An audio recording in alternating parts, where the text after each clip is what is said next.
अस्सलाम वालेकुम रहमतुल्लाहि वबरकातुहू। देखो, अल्लाह के रसूल सल्लल्लाहु अलैहि वसल्लम एक मरतबा मिंबर पर तशरीफ़ ले आए। पहले दर्जे पर कदम रखा तो फरमाया आमीन, दूसरे दर्जे पर कदम रखा तो फरमाया आमीन, तीसरे दर्जे पर कदम रखा तो फरमाया आमीन। सहाबा पूछे, या रसूलुल्लाह सल्लल्लाहु अलैहि वसल्लम, हमें आज ये आपसे ये बात सुने, आप आमीन बोले तो अल्लाह के रसूल सल्लल्लाहु अलैहि वसल्लम वजाहत फरमाए, जिसका मफ़हूम खुलासा ये है, मेरे पास जिब्राइल अलैहिस्सलाम आए थे, मैं पहले दर्जे पर कदम रखा तो जिब्राइल अलैहिस्सलाम ने फरमाया, हिलाक हो जो शख्स रमज़ान मुबारक का महीना पाए और मग़फ़िरत ना करा ले। मैंने कहा आमीन। दूसरे दर्जे पर कदम रखा तो जिब्राइल अलैहिस्सलाम ने फरमाया, हिलाक हो जो शख्स जो आपका नाम सुने और दरूद ना पढ़े। मैंने फरमाया आमीन। तीसरे दर्जे पर मैंने कदम रखा तो फरमाया जिब्राइल अलैहिस्सलाम ने, हिलाक हो जो शख्स जो वालिदैन को पाए या दोनों में से एक को पाए, बुढ़ापे की हालत में पाए, फिर उनकी खिदमत करके अल्लाह को राजी ना कर ले। मैंने फरमाया आमीन। तो जिब्राइल अलैहिस्सलाम की बद्दुआ और हुजूर की आमीन कितनी सख्त बद्दुआ बना दी। अल्लाह इन तीनों बद्दुआ से हमारी पूरी उम्मत की हिफाजत फरमाए। अब फिर इन बद्दुआ से बचना है, उसे जो है रमज़ान को उसूल करना है तो क्या करना है? रोज़ा रखना है। मेरे अजीज दोस्तों, बुजुर्गों, भाइयों बहनों, रमज़ान मुबारक का रोज़ा, अगर रमज़ान का हकीकत में उसका सवाब मालूम हो जाए, अल्लाह ज़ाहिर कर दे, तो सब तमन्ना करने लगेंगे साल भर रमज़ान ही होता तो अच्छा था। रोज़ा चूँकि हमारे लिए अल्लाह की रज़ा का सबब है, इसलिए कि सारे अमाल का सवाब फरिश्ते लिखते हैं, रोज़े का सवाब फिर अल्लाह बदला देता है। अल्लाह फरमाए, मैं अपने आप को खुद को देता हूँ। तो रोज़े के अंदर बड़ा इखलास भी होता है। एक बिल्कुल दीन से नावाकिफ आदमी भी, कमज़ोर मुसलमान भी, रोज़ा अगर अकेले में है तो मेरे अजीज दोस्तों बुजुर्गों, दीन का जिसे लिहाज भी नहीं, ऐसा आदमी भी अगर रोज़ा रखता है, अकेले में है, ठंडा पानी फ्रिज में मौजूद है, कोई नहीं देख रहा है, मगर फिर भी नहीं पीता, इसलिए कि वो समझता है कि अल्लाह मुझे देख रहा है। तो इसके अंदर इखलास कितना कूट कूट कर भरा है। सिर्फ अल्लाह के लिए रोज़ा रखा जाता है, तो इसके अंदर बड़ा इखलास है मेरे अजीज दोस्तों बुजुर्गों। इसलिए अल्लाह फरमाया, रोज़े का बदला मैं खुद देता हूँ, अपने आप को देता हूँ। तो अल्लाह की रज़ा मिलती है। और क़यामत के दिन जब खबरों से उठेंगे, उनके मुंह से मुश्क की खुशबू आगी रोज़े की वजह से, इसलिए कि अल्लाह को पसंद है। रोज़े में जो बदबू आती है वो मैदे के खाली होने की वजह से आती है। अल्लाह को जो है खुशबू से ज़्यादा पसंद है, यह बदबू खुशबू से ज़्यादा, अल्लाह के मुश्क से खुशबू से ज़्यादा पसंद है। इसलिए कि रोज़ा मेरे लिए बंदा रख रहा है, निढाल हो रहा है, तो अल्लाह को यह पसंद है। इसलिए अल्लाह ताला इफ्तियारी के वक्त में दुआ कबूल करते हैं। फरिश्ते को कहते हैं, अपनी अपनी इबादत छोड़ो, मेरे रोज़ेदारों की दुआओं पर आमीन कहो। सहरी में अल्लाह ताला दुआ कबूल करते हैं। मेरे सहरी के खाने को अल्लाह ने बरकत बता दिया। और रोज़े में अल्लाह ताला रमज़ान के महीने में मोमिन का रिस्क बढ़ा दिया जाता है, रिस्क के दरवाजे खोल देता है अल्लाह ताला। जो गैर रमज़ान में लोग नहीं खाते, मगर रमज़ान में उससे ज़्यादा खा जाते हैं। सिर्फ खाने की तरतीब आगे पीछे करते हैं और कुछ नहीं करते, मगर इस आगे पीछे करने की वजह से अल्लाह रिज़्क़ और ज़्यादा दे देता है। तो रोज़े में इफ्तियार के वक्त वो चीज़ें मैसर हो जाती हैं, हम ना मिल जाते हैं जो गैर रमज़ान में नहीं मिलते। कितने चीज़ें अल्लाह दस्तरखान खोल देता है। तो रोज़ा देखने में हमें भूखा रहते हैं, मगर अल्लाह के लिए रोज़ा रखते हैं, भूखा रहते हैं। अल्लाह इसके लिए हम ना दुनिया में कितना फ़ायदा देता है, तो फिर आखिरत में क्या नहीं देगा। रमज़ान की बागो बहार, रमज़ान का माहौल, तरावियों का माहौल, सहरी का माशाल्लाह, मुसलमानों का समंदर, जो टोपियाँ जुब्बे, माशाल्लाह क्या मस्जिदें भरी रहते हैं, माशाल्लाह कितना अच्छा माहौल होता है। तो कितनी फ़िज़ा दुनिया में खुशी होती है। तो दुनिया में रोज़े की इतनी खुशी हो रही है, तो आखिरत में अल्लाह क्या नहीं देगा, ये होगा। दूसरी चीज़, दरूद शरीफ।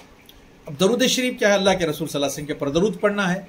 खुद दरूद की इतनी बड़ी फजीलत है, आदमी एक मरतबा दरूद पढ़ता है 40 फ़ायदे मिलते हैं, 10 गुनाह माफ़ होते हैं, 10 दर्जन जन्नत में बुलंद होते हैं, 10 नेकियां लिखी जाती, 10 नामे आमाल में अल्लाह 10 दर्जे अल्लाह आखिरत में बुलंद करता है और 10 गुनाह मिटाता है। और कोई कम अज़ कम जो है 100 मरतबा दरूद शरीफ पढ़ ले, कितने बड़े फ़ायदे होते हैं। हदीस में आता है, जो कसरत से दरूद पढ़ता है वो मुझे ख्वाब में देखता है, जो ख्वाब में देखता है वो हशर में देखता है, जो हशर में मुझे मिलता है देखता है, मैं उसकी सिफारिश करता हूँ। जिसकी सिफारिश अल्लाह के रसूल करें, उसकी सिफारिश ज़रूर कबूल होती है, उसकी मग़फ़िरत हो जाती है। तो मेरे अजीज़ दोस्तों बुजुर्गों, कम से कम अल्लाह के रसूल को हम ज़िंदगी में देख नहीं सके आखिरी ज़माने में, तो कम से कम ख्वाब में तो भी कम से कम अल्लाह दिखा दे हमें। तो दरूद का अहतमाम करने से हो सके अल्लाह ख्वाब में भी दिखा देगा प्यारे नबी सल्लल्लाहु अलैहि वसल्लम को। इसलिए कि शैतान हर आदमी की शक्ल बना सकता है ख्वाब में, मगर प्यारे नबी की शक्ल नहीं बना सकता। अल्लाह ने उसे जो है रोक दिया है। अगर कोई आप सल्लल्लाहु अलैहि वसल्लम को ख्वाब में इशारतन भी देख लिया तो गोया कि अल्लाह के रसूल को ही देखा है। तो दरूद बहुत बाबरकत आमाल में से है और बहुत बड़ी तिजारत है जिसमें घाटा नहीं है। ये अल्लाह की खुशनुदी, प्यारे नबी सल्लल्लाहु अलैहि वसल्लम की खुशनुदी का सबब है। और अल्लाह ताला फरमाया कोई अमल को मैं भी करता हूँ तुम्हें भी करो, मैं भी करता हूँ आप भी करो नहीं बोलिया, मगर दरूद ऐसे सलाम अल्लाह फरमा रहा है मैं भी मेरे नबी पर सलात भेजता हूँ, यानी आप भी दरूद भेजो, आप भी सलात भेजो। कितनी बड़ी फजीलत, अल्लाह इसे प्रोटोकॉल दे रहा है, इज्जत दे रहा है। दरूद बहुत बड़ी चीज़ है, इसलिए नमाज में पढ़ने के लिए जो है रख दिया अल्लाह ताला ने। अत्तहियात में हम जब बैठते हैं तो दरूद पढ़ते हैं, दरूद इब्राहिम पढ़ते हैं। तो दरूद कितनी बड़ी चीज़ है, बहुत सारी फजीलत है। वक्त का दामन कम है, इसलिए कि जो है हमारा वीडियो बड़ा हो जाएगा, आपको देखने के लिए मौका नहीं मिलेगा। इंशाल्लाह कभी और मौका मिले तो इंशाल्लाह दरूद के बारे में ही एक चैनल, एक वीडियो बना के डालूंगा। और तीसरी चीज़, तीसरे दर्जे पर कदम रखा तो फरमाया हिलाक हो जी वो शख्स जो वालिदैन पाए बुढ़ापे में, या दोनों में से बुढ़ापे में किसी को एक को पाए और खिदमत करा के अल्लाह को राज़ी ना कर ले, ऐसा आदमी भी हिलाक हो जाए। बोले तो हिलाक होने से बचने के लिए, बद्दुआ से बचने के लिए, अल्लाह को खुश करने के लिए वालिदैन की खिदमत करना है। अगर मेरे अजीज दोस्तों बुजुर्गों बुढ़ापे को पहुँच जाएँ तो जैसा बचपन में उन्होंने पेशाब पाखाना पाक किया, अगर खुदा ना खासा वालिदैन कुछ कर लें तो हम पाक करें बड़े बगैर झिझक के।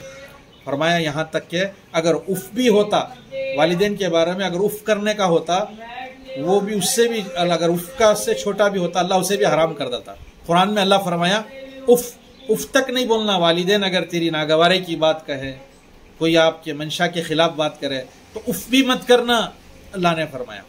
आप सल्लल्लाहु अलैहि वसल्लम की खुद हदीस है जिसका मफहूम खुलासा, मेरी माँ आमना जिंदा होती, मैं इशा की नमाज के लिए मुसल्ले पर होता, इधर सूरह फातिहा शुरू हो जाती और मेरी माँ पुकारती बेटा मोहम्मद, तो माँ के खातिर रकात तोड़ देता, कहता जी माँ मैं हाजिर हूँ, नमाज बाद में लौटा लूंगा। आप सल्लल्लाहु अलैहि वसल्लम जन्नत में गए, कुरान पढ़ने की आवाज़ आ रही थी। आपने पूछा यह कुरान की आवाज़ जन्नत में गूंज रही, पढ़ने वाला दिखाई तो नहीं दे रहा था। तो आपने पूछा किसकी आवाज़ है? तो फरिश्ते ने बताया या रसूलुल्लाह तुम्हारे सहाबी हारिसा बिन नौमान की। अरे ये तो मरानी है, मदीने में है। हाँ या रसूलुल्लाह ये मदीने में बैठ के कुरान पढ़ता है, अल्लाह इसकी आवाज़ जन्नत में पहुँचाता है। तो आप सल्लल्लाहु अलैहि वसल्लम ने ताजुब से पूछा, मफ़हूम खुलासा ये है कि अल्लाह ने यह मुकाम या मर्तबा किस मकाम पर किस अमल से दिया? फरिश्ते ने बताया या रसूलुल्लाह माँ की खिदमत की वजह से। हारिसा बिन नौमान क्या करते थे? हाथ से रोटी बनाते थे, हाथ से सालन बनाते थे, माँ के सामने बैठ के निवाला बन के खिलाते थे, माँ के सर में तेल डाल के कंघी करते थे, माँ के कपड़े धोते थे। बीवी है, बीवी से नहीं कहते थे मेरे माँ बाप की खिदमत मेरे जिम्मे, मेरी बीवी के जिम्मे नहीं। अगर वो कर डाली तो उसका एहसान, वरना जुल्म नहीं कर सकते। तो मेरे अजीज दोस्तों बुजुर्गों भाइयों बहनों, अपने वालिदैन हैं तो खिदमत करो, उनको राज़ी करो, उनको खुश रखो, अल्लाह भी राज़ी हो जाएगा, खुश हो जाएगा। और ये तीनों बद्दुआ से हम बच जाएंगे। अल्लाह करे कि अल्लाह मुझे भी पूरी उम्मत को भी अमल की तौफीक अता फरमाए। वाक़िफ़ दाना अल्हम्दुलिल्लाहि रब्बिल आलमीन।